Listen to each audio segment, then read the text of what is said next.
Hey guys, hope you're all doing well. Today we're going to be talking about the most common objections and how to handle them, right? So first off, everyone's a skeptic when they first see the business, when they first see the plan. They're always going to be skeptical. I was no different. I was just lucky because I'm what's called an honest skeptic, which means the objections I do have, I actually share and I investigate and I get a resolution out of my problems, basically just by being honest and doing my own investigating by asking the questions that I know I need to ask to get an answer basically. Um, so other people aren't generally honest skeptics. They'll give you an objection which they think sounds good and which they think sounds hard to handle, right? And they're quite common. Most people think the same way. They'll have common objections, and I'm just going to address a few of them um, today. So when I was shown the plan, these are my objections first. So when I was shown the plan, I was sure I could make it work, right? But there was a few things that I had like in my head. That were hurdles to start working the business. One of the biggest ones was actually whether or not it's legal, right? Because something that looks and sounds this good, it just didn't make sense that it was like legal, that we were allowed to do it, right? So I did a bit of research. I got all the facts for myself. Um, and it turns out that the corporate office of Amway actually cares more about keeping their people in line than the country, than the government, right? Um, and yeah, so it's completely legal, and Amway Corporation like pretty much writes the rules so that you don't have to think about the rules, pretty much. Um, and then my second thing was whether or not it works, right? So I did a bit of research into the company. And I realized that it's one of the few multi-billion-dollar companies. It's the only one that I know of that have actually grown at an average rate of 30% per annum, right? Since it started. So I realized that wasn't going to be an issue whether or not it works. So then I thought about whether or not it's saturation proof or recession proof, right? So now that I know it works, I was just like, well, what if it works too well? What if one day I'm going to wake up and there's going to be more people in the business than there are in the world, right? So I looked into that, like how many people get onboarded into Amway, um, and basically I found out that more people turn 18 each year than people get into Amway, right? And obviously some people don't get in at all. So I realized saturation at the current rate, saturation wasn't going to be a problem. And I mean, if it happens under me, who cares, you know? So I realized saturation wasn't going to be an issue. So then I looked at recession, right? And I thought about the products that the Amway Corporation actually sells, right? So it's soap, it's laundry powder, it's toothpaste, it's deodorant, it's body wash, and it's shampoo. They sell a lot. They sell thousands more than that. But those are the bare essentials, right? And in a recession, you're still going to be buying that stuff. You're not going to just be like, oh, it's a recession, like I can't buy that stuff anymore. No, you're not going to buy like the fancy car and stuff, but you're going to buy the bare essentials, the stuff that you need to keep up with basic hygiene, right? And so I realized it's saturation proof, it's recession proof. Um, and also on recession, every time they make a new product, they just tap into a new market. So recession is never going to be an issue for Amway, right? Or anyone that is an IBO. Um, so yeah, another common objection is time, right? Um, and basically, the thing about time is you're going to do what you want to do to get the result you want, right? So if someone calls you up tomorrow and they're just like, hey, your uncle that you didn't know existed died in Boston, America. He had you in the will for like $500,000. You got to be here by the end of tomorrow to pick it up. You're not going to be like, oh, but I had plans. I was going to go see my friends tomorrow, and like that, I can't really. Sorry, man, I can't make it. You're not going to do that. You're going to reorder your priorities in your head, and you're going to be happy that you're going to get a free $500,000, right? Um, and so the time thing isn't a real objection because all it really means is that the person doesn't think it's real, right? So that's the real objection behind time being an issue. They don't want to put their time into something that they don't think could work for them. And so you handle the time objection. Hopefully they address the real objection there. You can't really beat people to their concerns because it's just something you don't do. Um, and obviously with the time thing, everyone gets the same 24 hours, right? I always make this comparative argument. Everyone gets the same 24 hours each day.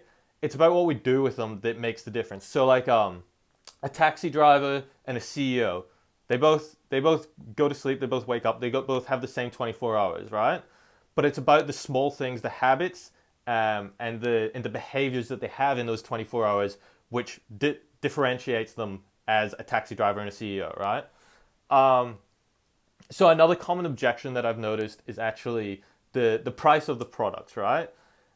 People will say that they're not the cheapest available, that they can go down the road and go to the store and get it for like half the price or whatever, you know. Um, but they're not taking into account the fact that buying these products from themselves is actually an investment in themselves and in their future. Buying them from themselves actually enables them to make that couple $1,000s extra a month. And so to them, I usually ask the question, well, I mean, if you could make $5,000 a month and all you had to do was bury a couple $100s, wouldn't you do it? And everyone always answers yes because they're not silly, right? Um, but yeah, so that's basically the cheap product thing handled. Another thing is people sometimes they'll just say, I just don't want to do it. Like it just doesn't appeal to me. And so this is a pretty valid objection, right? Because some people just they see it and they're just like, I know it could work, but I just don't really want to do it. And so I usually have a conversation with them about the hard things they've done in their life, right?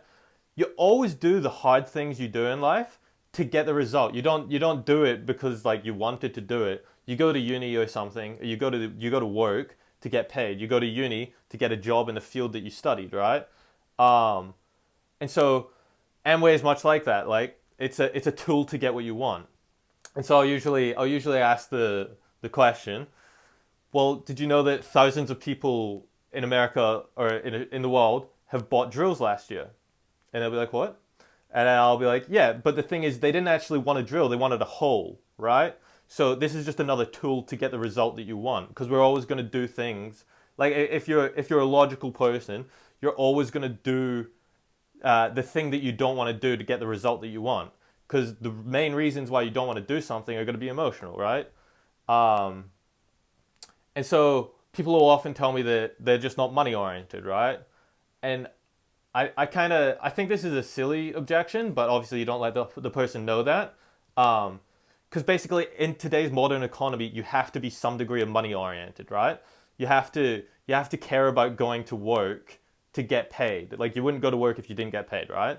So right there, you're money oriented. You're spending your time to get the result you want, even though you don't necessarily want to like go to work. Um, and so yeah, it never really has been about money for me either. It's always been about options and freedom, which money does afford, right? And yeah, so I basically just have that type of conversation with them and address that, right? And so on to contacting a little bit. The only qualifications when contacting is that they want more and that they're not lazy. Because if they want more and they're not lazy, they're gonna get what they want, right? And your business is a vehicle for them to get what they want. So they'll work the business, right? Um, and the thing about contacting is everyone has a lot of fear about it, and it can be scary, right? But everything you do, everything you're good at, and everything you've done, you've always done it for a first time sometime, right? So think of something you love. So I love communication. I didn't always love communication, but the first time I did it, the first time thought about doing it, thought about contacting, I was not good at it. But it comes from practice, it comes from failure, and it comes from reevaluating it and analyzing the things you did wrong and applying the things you could do right next time, right?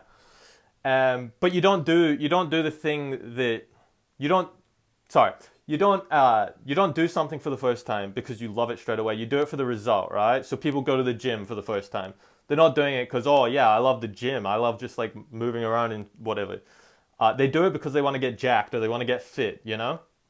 And so a few last points is that it's important to keep working on the dream, right? Because the dream is the destination, and if you don't have a destination in mind, the journey gets a lot harder. Okay.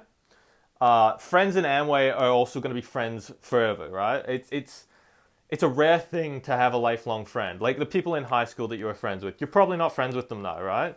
But in Amway, you're in the same group, right? You usually have like-mindedness because you're in the same group. You've been preached the same values and taught the same like personality points, basically. And so they're always going to be your friend because you're basically stuck with them, but in a nice way. Do you know what I mean? Um, And so yeah, that's everything, guys. Thank you for coming, and I'll see you guys next time.